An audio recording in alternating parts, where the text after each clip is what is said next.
One of the main reasons space travel is so expensive is because of gravity. The amount of rocket fuel needed to lift up a small payload quickly adds up. In fact, according to NASA, 90% of a rocket's mass is the propellant, while only 1% is the payload. That is why there is a huge market in finding better ways to get payloads into space. One startup company has an out-of-the-box idea for launching small satellites. The company's name is SpinLaunch.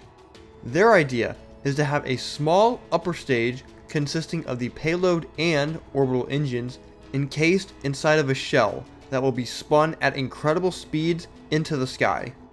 Once it reaches the maximum height, the case breaks apart and the second stage engines burn to get the payload into orbit.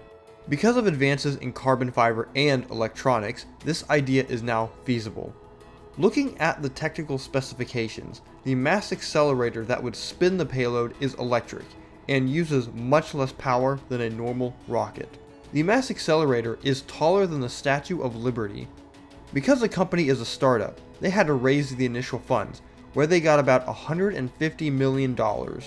In April of 2022, they received a contract from NASA to launch a test payload into orbit.